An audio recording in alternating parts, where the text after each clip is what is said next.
Well, about a year ago, the superintendent's meeting got together and decided their budgets were going to be short this coming year, and said, "What are we going to do to combat these shortages?" So they asked the ISD if we'd get involved in a regional enhancement millage. They were projecting low numbers and low dollars, again predicting what the legislature was trying to do. And so the superintendents asked me if I would do the research on getting the millage together, and so I did the homework, and then offered to pay for it, and then the dollars wouldn't come to the ISD, but they would come to the local district. So that's how it got started, about a year ago. Okay. Can you talk about the timing of the millage and why it's so important to have these extra funds right now? Well, in Michigan, and particularly up north, we've been cutting pretty much for 9 years straight. This will be our 9th year.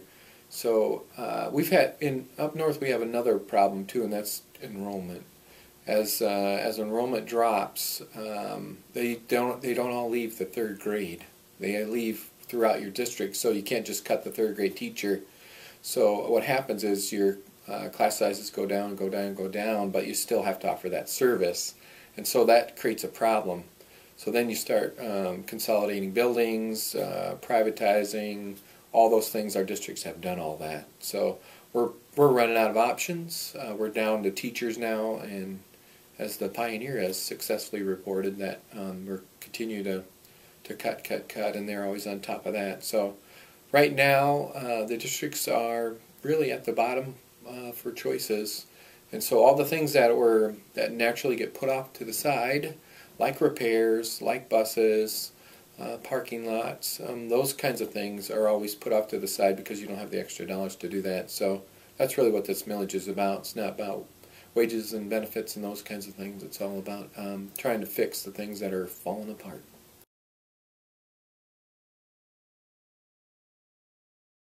So on the May 8th ballot, there's going to be the Regional Enhancement Millage and your operating millage. Can you explain the difference in those? Sure. The operating millage, which is the most important of the two to Big Rapids Public Schools, is the millage that's on non-homestead properties, that only those that have a second house, a second residence, a business, will pay those taxes on those. This is part of Proposal A.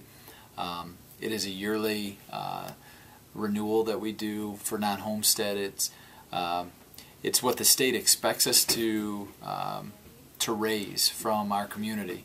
If the election were not to pass, the state, when you hear like $6,800 per pupil, that is what we will get, but they assume that we've collected the local amount as well. And so without the local amount, we might only receive $5,000 from the state.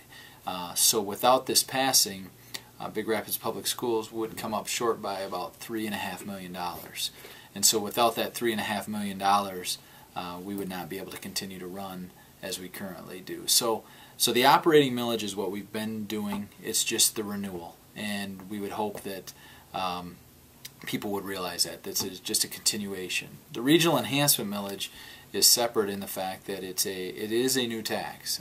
We are asking the community for 0.75 mils over 5 years, and we're asking for this because over the recent years, as we've made cuts, we've had to eliminate and eliminate's a poor word. We've had to make choices to keep dollars in the classroom, and so we haven't been able to make some of the necessary replacements that we've had to make as far as busing and technology, and we're coming to a point now where those have to be replaced either way.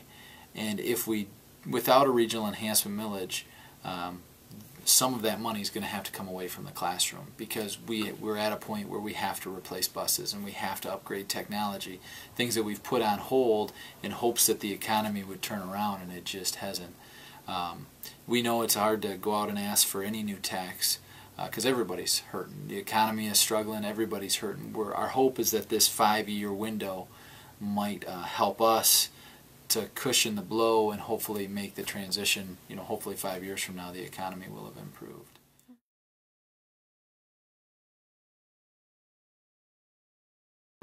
have 21 buses in the fleet, and our newest buses are 2008s.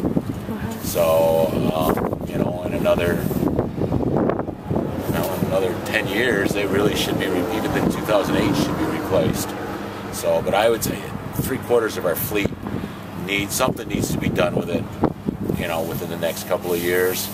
Half of our fleet probably needs to be replaced within the next 2 years. It should be anyways. Do you keep them for a certain number of years or a certain number of miles? Used to be we kept them for 10 years and then they were off the road completely. They drive 7 years on a route, 3 years as a spare, and in 10 years they were gone. And it really didn't matter about mileage. Now this is when I first started, so it's 25 years ago. But since then, you know, they're building the buses better. They're protecting them a whole lot better as far as moisture and the stuff getting inside, causing a problem with those cross members. So now it's up to, you know, anywhere from 13 to 15 years, depending upon where you're at. We probably should be on a rotation at the low end at 13, just because we're, you know, a rural setting and the amount of roads, the kind of roads we drive. Our fleet is old. We have an 88 that we're running.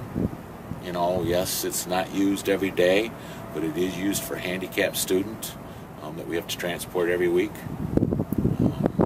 It's still got steel bars in it, which, you know, they've outlawed our buses a long time ago. They can't put them on new buses anymore.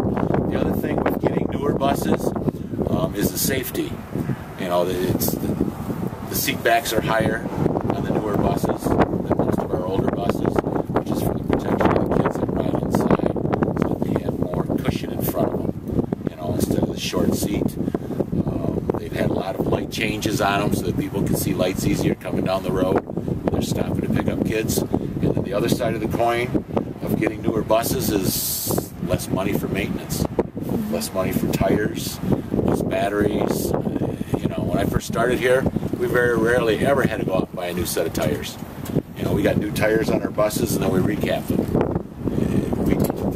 Batteries was the same way. But now, you know, we've had to replace tires on vehicles, other things on the vehicles that we thought we'd never had to replace.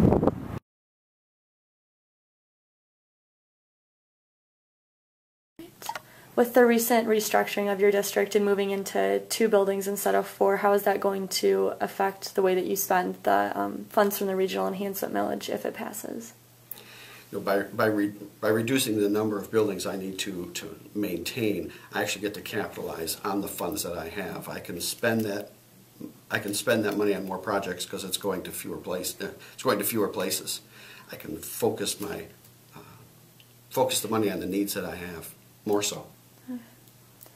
And if the millage doesn't pass, how will the district cope with that and make some of these repairs that you're looking at? We will continue to look at the budget that we currently have and try to fine-tune the needs to match the funds that exist. Anything else you want to add about the upcoming millage election? I guess I would just want people to understand the importance of it in today's economy. And they need to understand that it is not about staff. That's a whole separate issue. It is about the fact that to maintain buildings of this size and nature takes funds, and sometimes more funds than currently exist.